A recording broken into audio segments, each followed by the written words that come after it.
His hips were pressed hard into me, my thighs spread wide across the cheap motel sheets, sweat trickling down the back of my neck. I moaned into the pillow while his hand gripped my lower back, pushing deeper, filling me in a way I never let my husband. I bit the corner of the mattress to keep from screaming his name. I came hard, and when I did, I felt the guilt crash over me like waves I had no chance of swimming through. He pulled out slowly, kissing my spine like he knew what he had just done to me. I turned onto my side, naked, breathless, and ruined. I stared at the wall and whispered to myself, I love Daniel. I do. But the truth was, I let another man go deeper than love. To my beautiful viewers, thank you so much for being here. Whether you are returning or brand new, I appreciate you. If you have already subscribed, thank you for fueling this journey. If you have not yet, please go ahead and hit that subscribe button. It is your support that powers these stories, keeps them raw and real. And after this hook, I know you have something to say, so tell me how it made you feel in the comments below. I read them all. Now, let me take you back to where it all began. My name is Emily Pierce, and I live in a suburb just outside Raleigh, North Carolina. I am 35, a wife of 10 years, and a mother to a 7-year-old boy named Jacob. From the outside, my life looked picture perfect. White house, blue shutters, a dog named Rocky, a hard-working husband, PTA meetings, weekend barbecues, a clean kitchen and a made bed. But inside, I was starving. My husband, Daniel, is the kind of man every woman says she wants, reliable, respectful, the kind who never forgets anniversaries and always shows up to parent-teacher night. He is sweet, thoughtful, and boring. He made love to me like a man checking off a to-do list. I never hated him for it. I loved him deeply. Still do. But love is not always enough when your body forgets what it feels like to ache for someone. And mine had been silent for far too long. That silence shattered the first time I met Lucas Hale. He was my son's new baseball coach, 38, divorced, tanned, broad-shouldered, and cut from some rugged, real-world cloth that Daniel never came close to touching. He wore baseball caps backwards, had veins in his forearms, and spoke to the kids like he actually gave a damn. But the way he looked at me, that was what lit the fuse. It started with glances. Then smiles. Then moments that lasted just a little too long. Every time practice ended, I felt myself waiting, just to hear his voice one more time, just to watch the way he leaned against the fence, sweat on his brow, confidence in his stance. I should have stopped it. I should have looked away. I should have gone home and kissed my husband and reminded myself of everything I had. Instead, I found myself leaning in. And one Saturday afternoon, I let it all go too far. Jacob had just won his first big game. Daniel had stayed late at work, again. Lucas caught up to me in the parking lot, and said he owed me a drink for cheering the loudest. I laughed. I said I could use one. We ended up at a bar 20 minutes outside town, far enough from anyone who knew us. I wore a black summer dress. No bra. I do not know why. Or maybe I do. We sat close. Talked low. I drank wine. He drank whiskey. He asked if I was happy. I laughed, but I did not answer. That silence was enough. We ended up in a motel, just down the road. It was the kind of place with sticky floors, humming neon lights, and curtains that never fully closed. I sat on the bed while he stood between my knees, staring down at me like he had waited years for this moment. He kissed me hard. I let him take my dress off and run his tongue down my chest. He undressed me like he had every right to. And the worst part? It felt like he did. I wrapped my legs around his waist. I moaned into his shoulder. I pulled his face between my thighs and whispered things I had never said to Daniel. He brought me to the edge 3 times before I begged him to finish. When it was over, I lay there, sweaty, stretched open, and speechless. I did not cry. I did not run. I just stared at the ceiling while Lucas lit a cigarette beside me, his fingers tracing circles on my stomach. I knew you would come, he said softly. And the truth was, so did I. That night, I showered in motel water that smelled like rust. I drove home with my hair still wet. Daniel was asleep on the couch, a pizza box half open beside him. He looked so peaceful. So loyal. So undeserving of what I had done. I stood there in the living room, watching him breathe, and wondered what kind of woman I had become. I was the wife he trusted, the mother of his child, and the woman who had just let another man take her in a motel with no name. I crept into the bathroom and scrubbed my skin until it burned. But the guilt stayed. So did the memory. And the worst part? It felt like the beginning, not the end. The next morning, I stood in the kitchen pouring cereal for Jacob, while Daniel stood across from me sipping his coffee, talking about the broken garage door like nothing had changed. He smiled at me, kissed my cheek, asked how my night was. I told him I was tired. He nodded, trusting me as always. But my body was still sore from another man. I went through the day on autopilot, school drop-offs, grocery runs, folding laundry, while flashes of the motel played on repeat in my head. The pressure of Lucas's hand on the back of my neck. The sound of his voice when he called me beautiful. The way my legs trembled afterward. It was not just the sex. It was the power. I had not felt that wanted in years.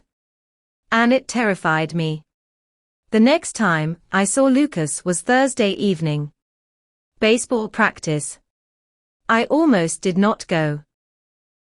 I almost made an excuse. But when Jacob begged me to watch him pitch, I knew I had no choice. I sat on the bleachers with my legs crossed tight, trying to ignore the heat in my stomach when Lucas walked by. He looked straight ahead, sunglasses on, that same cocky stride. But when he passed me, his hand brushed my back, so quick, so subtle, anyone watching would have missed it. But I felt it. And I knew. After practice, while the other parents gathered and the kids packed up their bags, he leaned over my shoulder and said, "Motel. Same place. 10 o'clock. Then he walked away. I did not move. I did not breathe.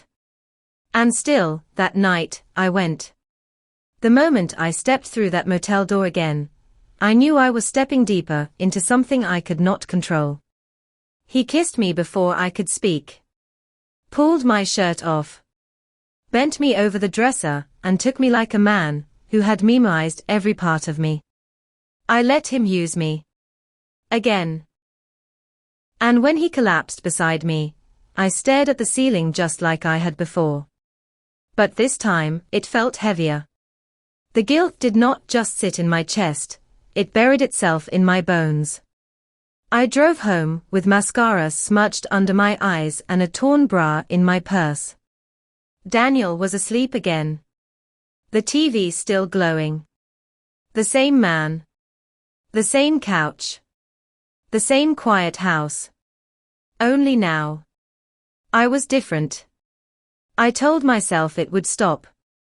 That this was the last time. That whatever I was chasing, it had already gone too far. But I did not delete Lucas's number. I did not block his messages. And a week later, when he texted me, "I want more than your body," I answered. He wanted dinners. Secrets. Pieces of my life that were not his to have. He asked me questions Daniel had not asked me in years. About my dreams. My childhood. The last time I had felt truly alive. I told him things. Honest things. And that was when the affair stopped being just sex.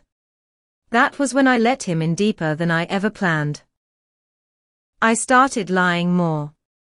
Telling Daniel I was at PTA meetings, yoga classes, book clubs. I changed my perfume when I came home. Kept my phone on silent. Smiled less around him just to keep from cracking. I thought I was protecting him. But the truth was, I was hiding from myself.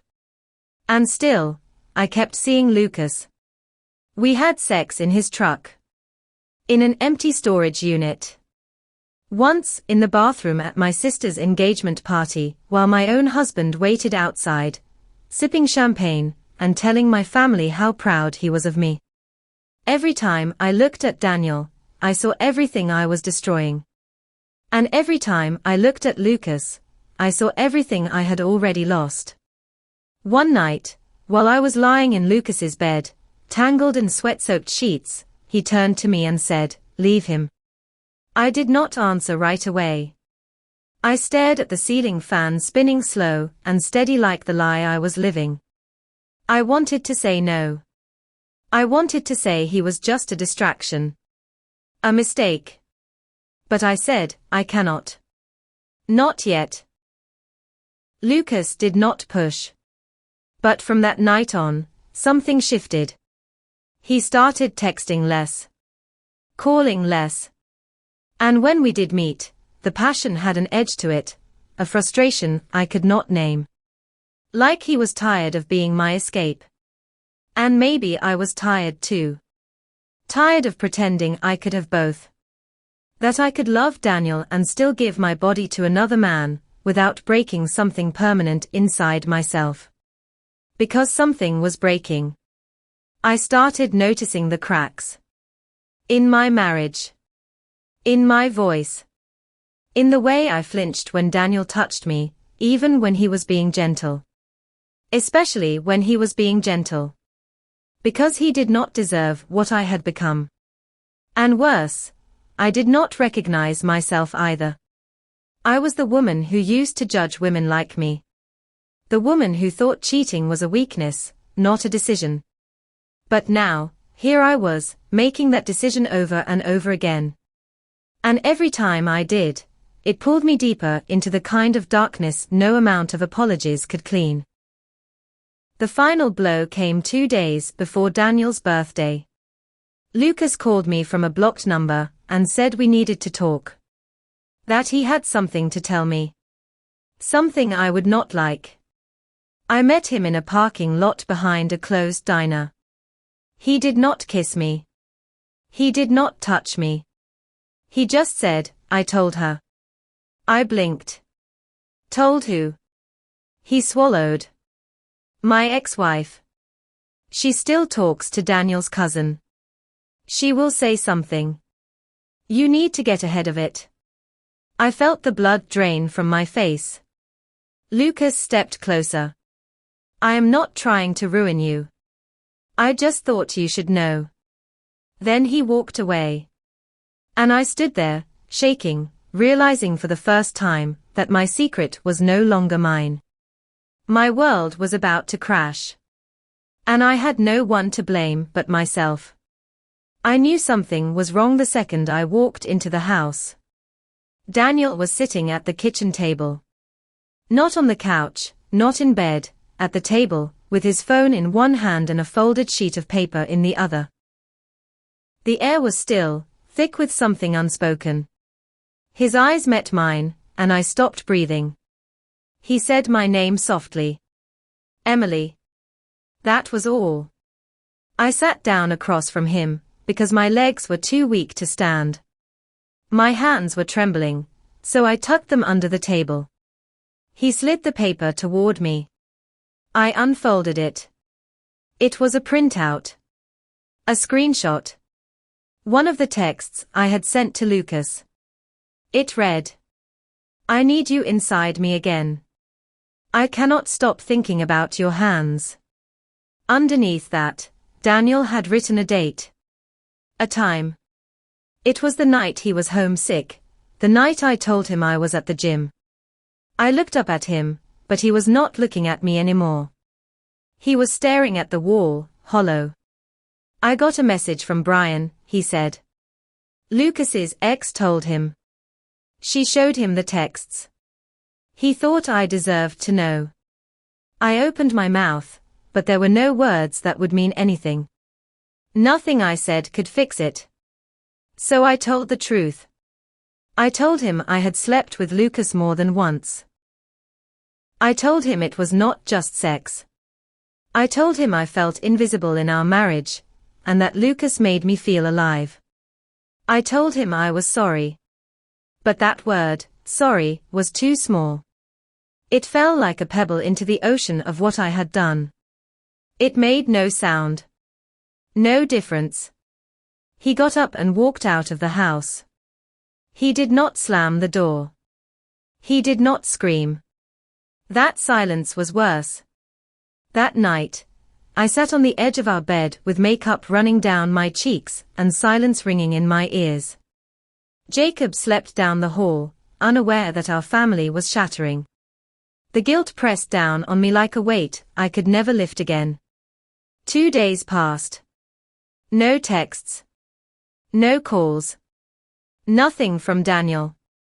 On the 3rd day, I found his wedding ring in the bathroom sink. No note. No words.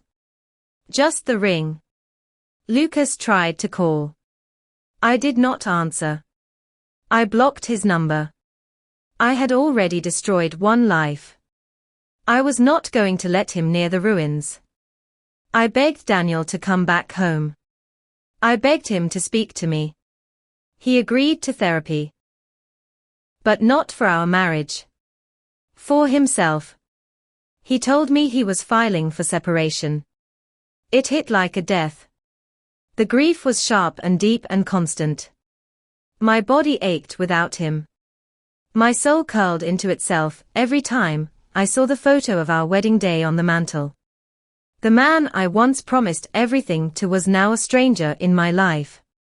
And I had done this. I had done it with open eyes and trembling thighs and a heart full of selfishness. Weeks passed. I cooked alone. Slept alone. Lived in the silence I had created. Then came the twist I never saw coming. One Saturday morning, I was dropping Jacob off at baseball practice when a woman tapped on my window. She was older, maybe 45, with sharp eyes and a tight bun. "Are you Emily?" she asked. I nodded. "I am Lucas's ex-wife." "Melissa." I froze. She crossed her arms and looked me over. "You should know something. Lucas has done this before. You are not the first wife. You will not be the last. He finds women like you, bored, broken, lonely. And he feeds off it. He tells you you are special. He tells you he cares." She paused. "And then he moves on." I swallowed hard. "Why are you telling me this?" She leaned in, her voice low. "Because I was you. 8 years ago. He wrecked my marriage, too.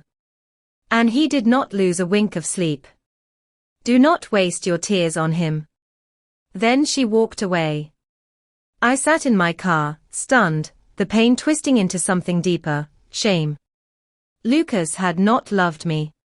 He had used me. And I had let him. Everything I gave up, my marriage, my peace, my integrity, was for a man who had done it before and would do it again. I was not the exception. I was just another story in his collection. And Daniel. Daniel had been real. He had been flawed, yes, but he had loved me. Truly. I had traded gold for dust. Months later, the divorce papers arrived. I signed them with shaking hands. I have not seen Lucas since. Daniel co-parents with Grace, but he no longer looks at me the way he used to. And I do not blame him. Because I know now, once you break something sacred, it does not go back to what it was. Not fully. Not ever. I loved him deeply. But I let another man deeper. And I lost everything in the process.